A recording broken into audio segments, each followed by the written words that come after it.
What's up mga ka-char? It's me again, Chari TV. For today's ganap, samahan niyo po akong ipapakita sa inyo kung gaano na po karami ang blessing na nakukuha ko sa aking tinanim na mga punong kahoy. Ayan, samahan niyo na po ako mga lalabs. Papakita ko sa inyo. Yan ang sinabi ko sa inyo mga lalabs. Ipapakita ko na naman sa inyo yung puno ng aking papaya.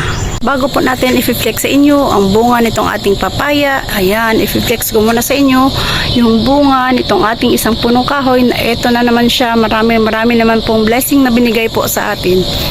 Ayan po siya. Ang ating puno ng atis, ayan, meron na po siyang bunga. Panibago na namang bunga po niya yan dahil nung nakaraan, nag-harvest na po tayo dito sa kanya. Ayan o. Meron na naman po siya mga pasibol na mga bunga. Ayan o. Ayan. Ayan. Dahil patuloy po siyang namumulaklak. Ayan o. Ayan pa. Diba? Ayan ang kanyang bunga. Ayan o. Ito po ay made from Thailand na atis. Galing po ito sa aking kaibigan. Pag lumaki na po ang kanyang bunga at tinatawag na hinog, talagang matatanggal mo siya buong buo mula sa kanyang balat. Ayan, yung ating puno ng atis. Ayan o. Ang dami din po niyang bunga. Ayan pa oh. Yung mga nakatago pa siya ng mga bunga sa loob. Ayan pa oh. Ayan oh. Diba? Hindi lang yan. Ito pa oh. Ang dami niyang bunga. Ayan pa guys oh. Sa taas. Ayan oh. Oopsie. Ayan oh. Ayan oh. Diba? Kita nyo guys.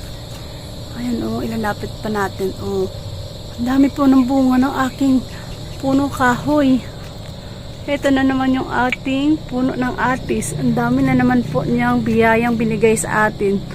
Ayan, sobrang nakakatuwa naman po dahil halos lahat ng mga punong kahoy na ating tinanim ay mga marami pong binibigay sa atin ng mga blessing. Ayan po siya o, diba? Meron pa doon sa taas. Ayan pa oh. Ayan pa oh. Oh, ayan. Oh, may bunga pa sa taas oh. Kita niyo ba guys? Ayun oh. Ayun oh, sa taas. Ayan. 'Di ba? Tsaka ayun pa sa taas. Ayan.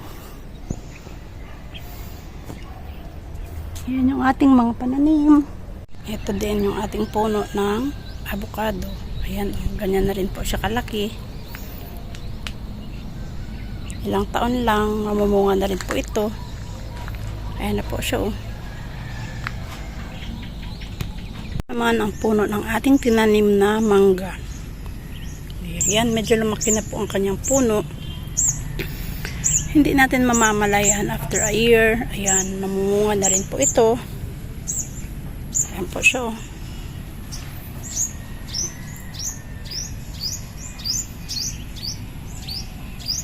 Ito naman yung ating guava tree. Ayan siya guys. Dami po niyang bunga. Ayan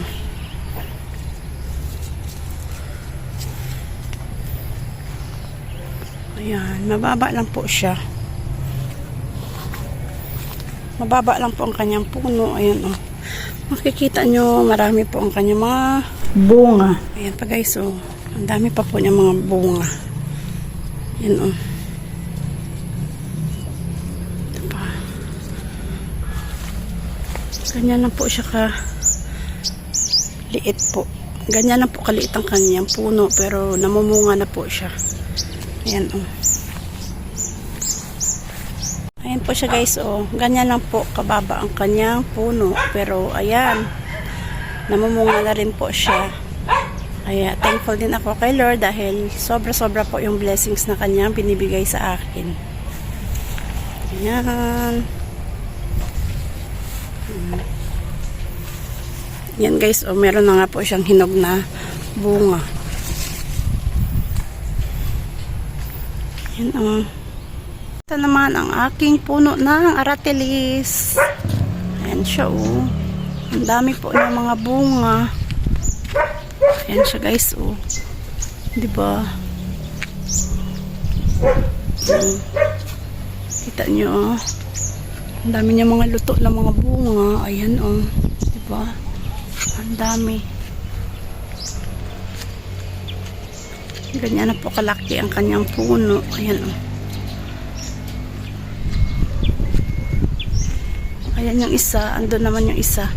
Bali, dalawang puno po yan. And then, yan yung pinakita ko sa inyo kanina na ayan Ayan yung pinakita ko sa inyo kanina na puno ng bayabas. Ayan Ito naman yung ating puno ng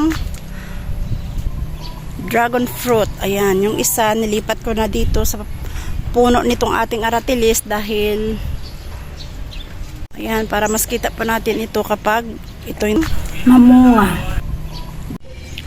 Ito din yung puno ng ating sili. Ayan hitik na hitik po ito sa bunga. Ayan, sobrang dami po ng kanyang mga bunga. Ayan po siya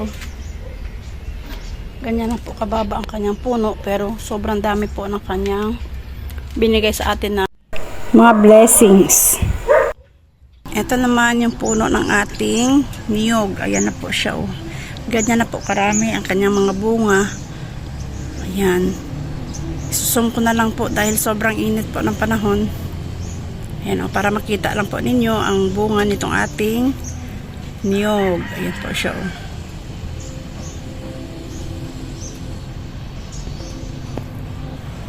Ayan siya guys ganyan na po kalaki ang kanyang puno. Pero sobrang baba lang po niya guys. Ayan siya pasensya na po dahil ayan yung ginawa ng mga ibang tao dito sa amin. One eternity later. Ayan mga lalabs ko.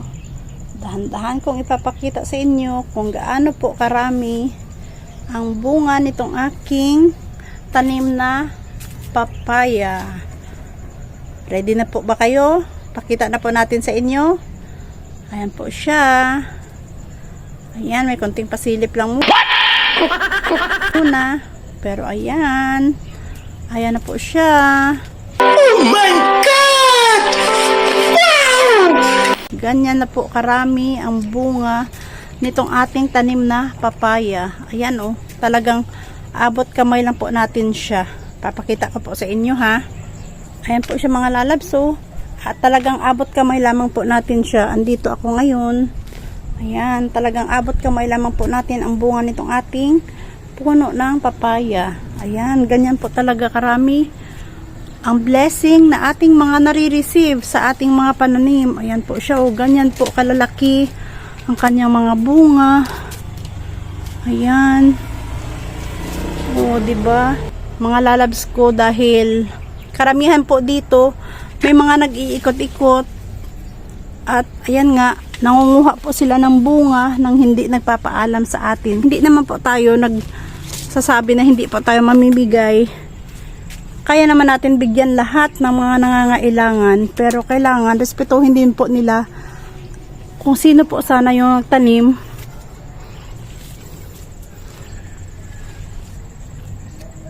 Para alam din po natin. Alam naman nila na gabi yung hirap at pagod na i-google natin dito sa ating puno na ito para magkaroon lang po siya ng ganito karaming bunga. Ayan, ang dami pong mga pantal-pantal ang kanyang mga balat dahil yung ibang dagta po niya ay kumakapit dyan sa kanyang balat. Ayan diba? Ganyan po tayo kasipag. Kailangan talaga magsipag po tayo para every time na kailangan po natin sa ating mga lulutuin, hindi na po natin kailangan maghanap pa sa ibang bahay o maghingi. Kailangan po natin magsinop na magtanim para meron po tayong aanihin balang araw. Ayan. Diba? Napakarami po talaga ng kanyang bunga. Kahit sino man makakakita, talagang mamamangha at hindi ka magdadalawang isip kumuha ka ng hindi magpapaalam. Pero sana naman sa mga tao ding na nakakaintindi, yan, kunting respeto din naman ang kailangan para hindi naman po sumama ang loob natin, para yun nga, kunting paalam lang, magbibigay naman tayo. Pero gaya nga nasabi ko, para mas magandang kunan ito na mapalaki pa ang kanyang mga bunga. Ayan, tinatakpan ko na lang muna ito ng yan. Ganyan na po karami ang bunga nitong ating puno ng papaya. Ayan, o diba? Ganyan na po tayo guys. Kailangan na po natin magsipag para pagdating ng araw, magha-harvest na lang po tayo sa lahat ng ating mga pinagpaguran. Ayan. O diba? Napakaganda po niya. Napakadami ng kanyang mga bunga. Hitik na hitik sa bunga ang aking puno ng papaya. Kaya ayan. Abangan naman po natin dito ang patuloy na paglaki at hanggang sa magiging hinog na po ang kanyang mga bunga. Ayan. Hanggang dito na lang yung ating vlog for today. Hanggang sa susunod mga lalabs. Thank you for watching. Ay, bago ko nga po pala makalimutan mga lalabs, ayan, ipapakita ko po pala sa inyo yung aking tinanim na mga abukado. Ayan, ang aking tinanim na puno ng abukado. Ganyan na po siya kalaki. Balang araw, dadami din po ang kanyang mga bunga. Kaya ayan, magtyaga-tyaga lang po tayo sa pagtatanim para pagdating ng araw, magha-harvest na lang po tayo at magkakaroon na ng maraming blessing. Ito din po pala mga guys, oh. Ito yung tinatawag nilang native cucumber. Ayan, oh, ang dami dito. Napakarami talaga. Kahit saan ka lang nito makakakita. Ito yung ginagawa nilang pickles. Yung pickles na nasa can or nasa bote. Ayan, oh. Talagang napakadami po ng kanyang mga bunga. Ayan. Yung mga luto na, kinakain po yan ng mga bat. Ayan, oh. Wala na po siya kasi sira na po yan. Ayan, tanggalin na lang po natin. Ayan pa. Pakarami po talaga. Ang bilis din po maluto ng kanyang mga bunga. Ayan, oh. Ayan pa. Napakarami din. Ayan. Andun pa sa loob. Hanggang doon po yan sa pinakataas. Ganyan na po karami ang kanyang mga vines. Ayan. Sa mga mahilig kumain ng mga native na mga pipino, ayan, oh. Napakarami po dito sa amin, sa lugar namin. Ayan siya, oh.